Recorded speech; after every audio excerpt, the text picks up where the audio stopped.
അപ്പോൾ കുറച്ച് ചീര കിട്ടിയിട്ടുണ്ട്, പച്ചച്ചീര. അതേപോലെ ഒരു പരിപ്പിട്ട് കറി വയ്ക്കാൻ വിചാരിച്ചിട്ടാണ്.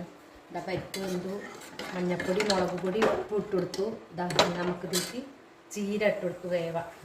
ചീര ഇട്ട് കൊടുക്കാം. ചീര വന്ന് വരുമ്പോഴേക്കും നമുക്ക് തേങ്ങയും ജീരകവും കൂടി അരച്ച് നമ്മുടെ ചീര നന്നായി വെന്തു. നമുക്കിതിൽ തേങ്ങ അരച്ചത് കൂട്ടിക്കൊടുക്കാം. തേങ്ങയും ജീരകവും അരച്ചതാണ്. ഇതാ ഉള്ളി വറുത്തിടണം. അതൊന്ന് തിളച്ചിട്ട് ഉള്ളി അരിഞ്ഞ് വറുത്തിടണം. നമ്മളെ ചീരക്കറി റെഡിയായി. നമുക്ക് ഇതിലേക്ക് ഉള്ളി വറുത്തിടാം. അത് ചട്ടി വെച്ചതിലേക്ക് എണ്ണ വെച്ച് കൊടുക്കാം. വെളിച്ചെണ്ണ ഒഴിച്ചു. ചെറിയ ഉള്ളിയാണ് ഇട്ട, ചെറിയ ഉള്ളി വറുത്തിടാം. നമ്മളെ ചീരക്കറി റെഡിയായി. നമുക്ക് ഇതിലേക്ക് ഉള്ളി വറുത്തിടാം. അത് ചട്ടി വെച്ചതിലേക്ക് എണ്ണ വെച്ച് കൊടുക്കാം. വെളിച്ചെണ്ണ ഒഴിച്ചു.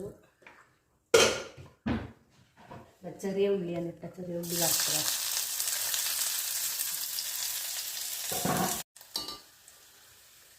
നമ്മുടെ ചീരക്കറി വറുത്തിടാണ്ട് ഉള്ളി മൂത്തു.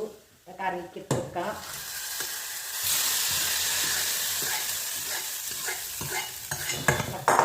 സൂപ്പർ കറി റെഡി. നല്ല ടേസ്റ്റാണ്. ഇങ്ങനെ ഒന്ന് ഉണ്ടാക്കി നോക്കി. ഇതൊന്ന് നമുക്കൊരു പാത്രത്തേക്ക് വിളമ്പാം.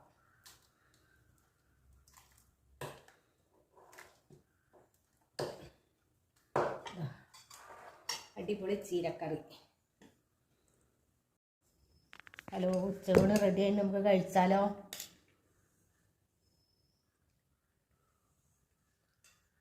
ചോറുണ്ട്, വൻപയർ കൊണ്ടുള്ള ഉപ്പേരിയാണ്.